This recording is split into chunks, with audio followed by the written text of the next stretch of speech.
Selamat siang, saya Nugroho Saputra dari 11 IPS 1 akan membagikan sejarah musik barat. Musik ditemukan di setiap budaya, baik masa lalu maupun masa kini, menyesuaikan antara waktu dan tempat. Karena semua orang di dunia, termasuk kelompok suku yang paling terisolasi pun memiliki bentuk musik. Dapat disimpulkan bahwa musik mungkin telah hadir di leluhur manusia sebelum penyebaran manusia di seluruh dunia. Akibatnya, musik mungkin telah ada selamanya sekitar 55.000 tahun. Dan musik pertama mungkin telah ada di Afrika dan kemudian berkembang menjadi bagian dasar dari kehidupan manusia. Budaya musik ini dipengaruhi oleh semua aspek-aspek seperti sosial dan organisasi ekonomi. Aspek yang lain juga bisa iklim, akses, dan teknologi. Emosi dan ide-ide yang diungkapkan musik tersebut, situasi di mana musik dimainkan dan didengarkan, dan sikap terhadap pemain musik dan komposer, semua bervariasi antara daerah dan periode, termasuk di daerah barat. Mari kita bahas tentang musik di zaman kuno. Musik zaman kuno dikenal sejak kehadiran manusia modern Homo sapiens sekitar 180.000 hingga 100.000 tahun yang lalu. Tiada siapa yang tahu bila manusia mulai mengenal seni dan musik. Tapi dari penemuan arkeologi pada lokasi-lokasi seperti pada benua Afrika sekitar 180.000 tahun lalu hingga 1000 sampai 100.000 tahun yang lalu telah menunjukkan perubahan evolusi dari pemikiran otak manusia. Dengan otak manusia yang lebih pintar dari hewan, mereka membuat pemburuan yang lebih terancang sehingga bisa memburu hewan yang besar. Dengan kemampuan otak ini, mereka bisa berpikir lebih jauh hingga di luar nalar dan mencapai imajinasi dan spiritual. Oleh karena itu, dalam kehidupan yang berpindah-pindah, mereka mungkin dapat inspirasi untuk mengambil tulang kaki kering hewan buruan yang menjadi makanan mereka, kemudian meniupnya dan mengeluarkan bunyi. Ada juga yang mendapat inspirasi ketika memperhatikan alam dengan meniup rongga kayu atau bambu yang mengeluarkan bunyi. Kayu dibentuk lubang tiup dan menjadi seruling purba. Pada masa prasejarah, musik hanya dapat berteori berdasarkan temuan dari situs arkeologi Paleolitik. Seruling merupakan alat musik yang sering diutamakan pada zaman prasejarah. Dan bentuknya seperti shakuhachi yang berasal dari Jepang. Seruling dijve atau dijve babe yang terbuat dari tulang paha beruang gua yang merupakan dipakai sekitar 40.000 tahun yang lalu. Berbagai jenis seruling dan alat musik yang terbuat dawai atau senar telah ada sejak zaman peradaban lembah sungai Indus. India memiliki salah satu tradisi musik tertua di dunia yang berasal dari kitab Veda.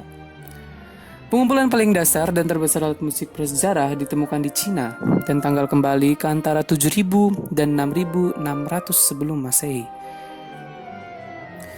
Bangsa Mesir kuno pula mulai pada 3.500 sebelum Masehi. Mereka telah menggunakan instrumen-instrumen musik yang hingga sekarang masih digunakan, yaitu harpa. Ciri-ciri musik zaman kuno adalah sebagai berikut. Yang pertama, musiknya sama sekali belum berbentuk.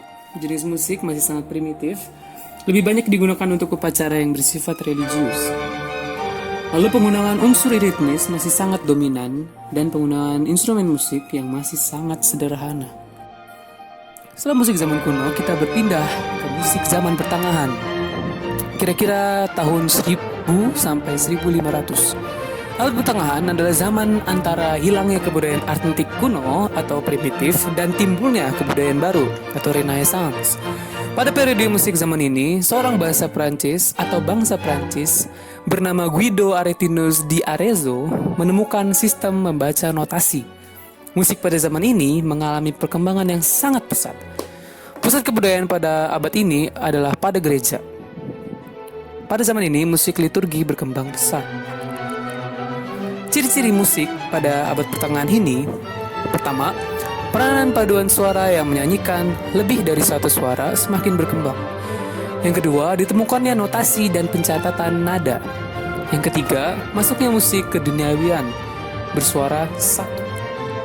Yang keempat, berkembangnya musik polifoni atau lagu bersuara banyak.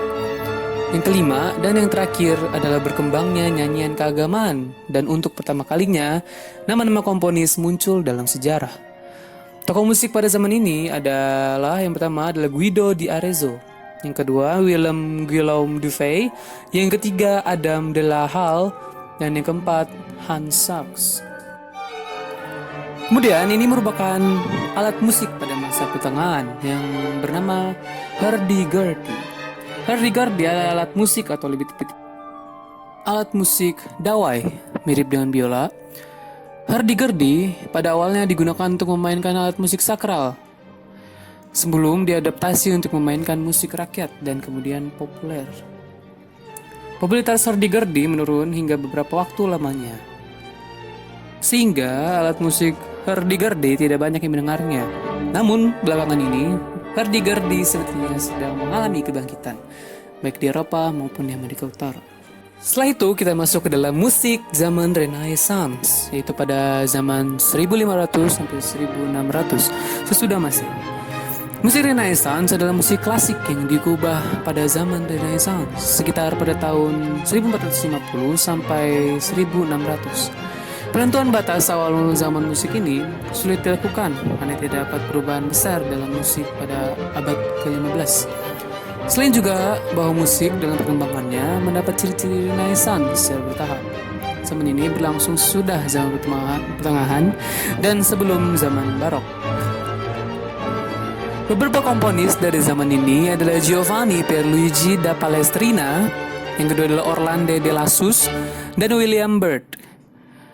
Yang keempat adalah Giovanni Gabrieli, ada Galilei juga, Jean Baptiste Lully, kemudian adalah Giovanni Pierluigi da Palestrina, Joaquin del Pres, dan Martin Luther King. Ciri-ciri musik pada zaman ini yaitu pertama, berkembangnya musik romantis. Kemudian musik gereja mengalami kemunduran. Yang tiga, banyaknya perubahan tempo di dinamik yang tajam. Yang keempat, bentuk lagunya motet, misa, dan fantasia. Yang kelima, mulai dikenalnya alat musik orgel dan piano. Yang keenam, munculnya musik instrumental ya. Setelah zaman musik Renaissance, let's move to Baroque music atau musik barok yang terjadi pada tahun 1600 sampai 1750. Musik barok sendiri adalah musik klasik barat yang digubah pada zaman barok. Kira-kira antara tahun 1600 sampai 1750. Zaman ini berlangsung sesudah zaman Renaissance. Sebenarnya kata barok itu berarti mutiara yang tidak berbentuk wajar, sangat pas dengan seni dan perancangan bangunan pada era ini. Beberapa komponis zaman barok adalah Claudio Monteverdi, Henry Purcell, Johann Sebastian Bach, Jean-Philippe Rameau, George Friedrich Handel, dan Antonio Vivaldi. Pada zaman tersebut, piano belum ditemukan, dan komposisi dikarang untuk harpsichord.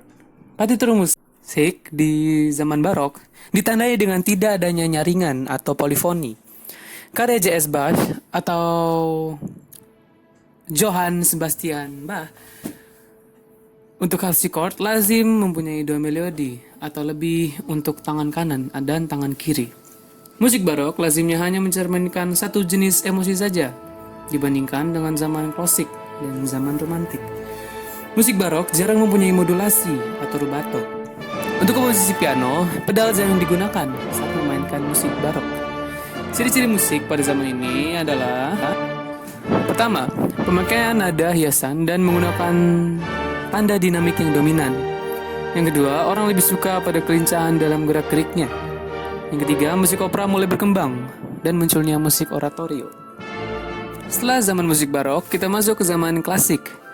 Zaman klasik atau periode klasik berlangsung selama sebagian besar abad ke-18 sampai ke awal abad ke-19. Walaupun istilah musik klasik biasanya digunakan untuk menyebut semua jenis musik dalam tradisi ini, istilah tersebut juga digunakan untuk menyebut musik dari zaman tertentu, dengan tradisi tertentu juga. Zaman ini biasanya diberi batas antara tahun 1750 dan 1820. Namun dengan batasan tersebut, terdapat tumpang tindih dengan zaman sebelum dan sesudahnya. Sama seperti pada semua zaman batasan musik lainnya. Beberapa komponis zaman klasik adalah Joseph Haydn, Muzio Clementi, Johann Ladislaus Dussek, Andrea Lucchesi, Antonio Salieri, dan Carl Philipp Emanuel Bach. Walaupun mungkin komponis yang paling terkenal dari zaman ini adalah Wolfgang Amadeus Mozart dan Ludwig van Beethoven. Ciri-ciri musik pada zaman ini yang pertama adalah menggunakan peralihan dinamik dari lembut sampai keras, atau crescendo, dan menjadi lembut atau decrescendo. Perubahan-perubahan tempo dengan kecepatan atau accelerando dan perlambatan juga terjadi di zaman ini. Kemudian yang ketiga, hiasan atau ornamentik diperhemat pemakaiannya. Yang keempat atau yang terakhir adalah pemakaian akord 3 nada. Dan masuk ke zaman yang terakhir adalah zaman romantik. Zaman romantik dalam sejarah musik barat berlangsung dari sekitar awal 1800-an sampai dengan dekade pertama abad ke-20 atau pada tahun 1900. Zaman ini berlangsung sesudah zaman klasik. Musik zaman romantik dikaitkan dengan gerakan romantik pada sastra, seni, dan filsafat. Walaupun pembatasan zaman yang digunakan dalam musikologi sekarang sangat berbeda dari pembatasan zaman ini dalam seni yang lain. Beberapa komponis dari zaman ini adalah Franz Schubert, Johann Strauss, Felix Mendelssohn, Frédéric Chopin, Robert Schumann, Richard Wagner, Giuseppe Verdi, Hector Berlioz, dan Johannes Brahms. Ciri-ciri musik di zaman ini yang pertama adalah menitik beratkan pada emosi yang berlebihan. Yang kedua, musiknya menggambarkan rasa keakuan yang sangat menonjol. Dan yang terakhir adalah perasaan mulai melepaskan diri dari rahasia akal. Dan demikianlah pembahasan saya tentang perkembangan musik dari zaman kuno hingga zaman romantik. Intinya, perkembangan musik dari zaman kuno sampai zaman romantik sangat dipengaruhi oleh penglihatan manusia atau pandangan manusia. Emosi manusia dengan alam atau dengan manusia lain juga sangat berpengaruh untuk perkembangan musik. Manusia juga pikirannya atau otaknya berkembang dari zaman dulu sampai zaman sekarang yang menyebabkan musik menjadi semakin modern. Saya Nugroho Saputra, terima kasih telah menonton.